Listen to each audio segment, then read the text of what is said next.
آج ہم درود تاج کے ذریعے استخارہ کرنے کا ایک خاص مؤثر اور مجرب طریقہ بیان کریں گے جو صوفیاء کرام اور اہل روحانیت سے منقول طریقوں میں سے ہے۔ اس طریقے کی خاص بات یہ ہے کہ اس طریقے میں صرف دل کے کسی ایک طرف مائل ہونے یا کسی اشارے پر اکتفا نہیں کیا جاتا، بلکہ اس طریقہ استخارے میں سائل کے سوال اور معاملے سے متعلق جواب کو مشاہدے کی صورت میں دکھایا جاتا ہے تاکہ عامل محض گمان یا اندازے کے بجائے مشاہدے کے ذریعے معاملے کی کیفیت کو سمجھ سکے۔ یہ طریقہ صرف استخارے تک محدود نہیں بلکہ اسے روحانی اور طبی امراض کی تشخیص کے لیے بھی اختیار کیا جاتا ہے تاکہ معاملے کی نوعیت اور اس سے متعلق مختلف پہلوؤں کو سمجھنے میں مدد حاصل ہو، چاہے معاملہ کسی رشتے کے انتخاب کا ہو، کاروبار کی آغاز کا، کسی اہم فیصلے کا، کسی پیر کامل کی تلاش کا،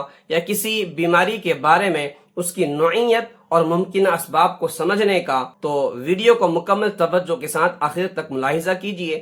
جو بات سمجھ میں نہ آئے تو کمنٹ کیجیے، آپ کو مناسب وقت پر ضرور جواب دیا جائے گا۔ نحمدہ ونصلی علی رسولہ الکریم، اما بعد فاعوذ باللہ من الشیطان الرجیم، بسم اللہ الرحمن الرحیم۔ میرے عزیزوں، آج مسلمانوں کی ایک بڑی تعداد، یہاں تک کہ بہت سے وہ لوگ جو اپنے آپ کو عامل یا روحانی رہنما کہتے ہیں، وہ بھی استخارے کے طریقوں اور اس کے اصولوں سے پوری طرح واقف نہیں ہوتے۔ یہاں ایک بات واضح رہے کہ سنت نبوی صلی اللہ تعالی علیہ وآلہ وسلم کے مطابق استخارے کا اصل اور مسنون طریقہ وہی ہے جو ہم نے اپنی گزشتہ ویڈیوز میں تفصیل سے بیان کر چکے ہیں، لیکن اس کے علاوہ صوفیاء کرام اور اہل روحانیت سے استخارے کے بعض دیگر مجرب طریقے بھی منقول ہیں۔ اس ویڈیو میں انہی طریقوں میں سے درود تاج کے ذریعے استخارہ کرنے کا ایک طریقہ بیان کر رہے ہیں۔ میرے عزیزو، درود تاج کے ذریعے استخارہ کرنے کے لیے پہلے درود تاج کی ریاضت کو اہمیت دی جاتی ہے تاکہ درود تاج کی روحانیت عامل کی درست رہنمائی کرے۔ جو حضرات درود تاج کی ریاضت کرنا چاہتے ہیں ان کو روحانی کیئر سینٹر کی جانب سے ماہ ربیع الاول میں درود تاج کی ریاضت بھی کرایا جا رہا ہے۔ اگر آپ درود تاج کی ریاضت کرنا چاہتے ہیں تو 30 سفر المظفر سے پہلے اپنا نام ضرور درج کروا لیں۔ اب آئیے اصل طریقہ کار کو سمجھتے ہیں۔ آپ نے جب استخارہ کرنا ہے تو اس دن بعد نماز عشاء جب آپ اپنے تمام کام کاج سے فارغ ہو کر پرسکون ہو جائیں تو سونے سے پہلے تازہ وضو کریں۔ وضو کے بعد 2 رکعت نفل نماز بنیت استخارہ ادا کریں۔ دونوں رکعتوں میں سورہ فاتحہ کے بعد سورہ انشراح اپنے نام کے عدد قلبی کے مطابق پڑھیں۔ عدد قلبی نکالنے کا طریقہ میں ویڈیو کے آخر میں بیان کرتا ہوں۔ نماز مکمل کرنے کے بعد درود تاج اپنے نام کے اعداد کے مطابق پڑھیں۔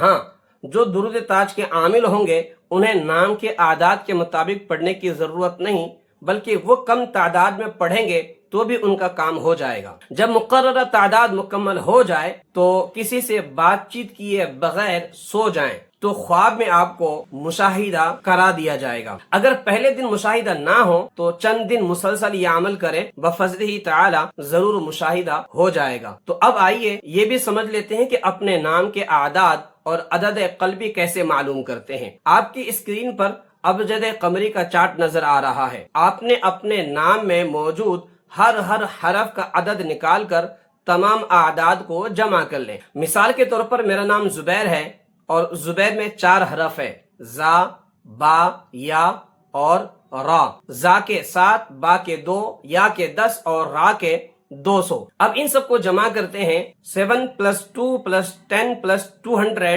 = 219 یعنی 219۔ لہذا زبیر نام کے کل اعداد 219 ہوئے، یعنی درود تاج 219 کی تعداد میں پڑھیں گے۔ انہی کل اعداد سے عدد قلبی نکالا جائے گا 219 میں سے۔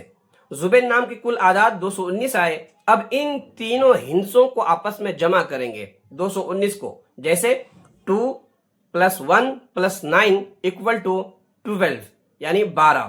اب 12 کو دوبارہ جمع کریں گے، 1 + 2 = 3۔ لہذا زبیر نام کے کل اعداد 219 ہوئے اور عدد قلبی 3 ہوا۔ یعنی اس مثال میں نام کے اعداد 219 اور اسی نام کے عدد قلبی 3 ہوئے. اسی اصول کے مطابق آپ اپنے نام کے اعداد اور عدد قلبی معلوم کر سکتے ہیں. آخر میں دعا ہے کہ اللہ رب العزت ہمیں صحیح علم حاصل کرنے، اسے درست طریقے سے سمجھنے اور اخلاص کے ساتھ عمل کرنے کی توفیق عطا فرمائے. آمین بجاہ النبی الامین صلی اللہ تعالی علیہ وآلہ وسلم.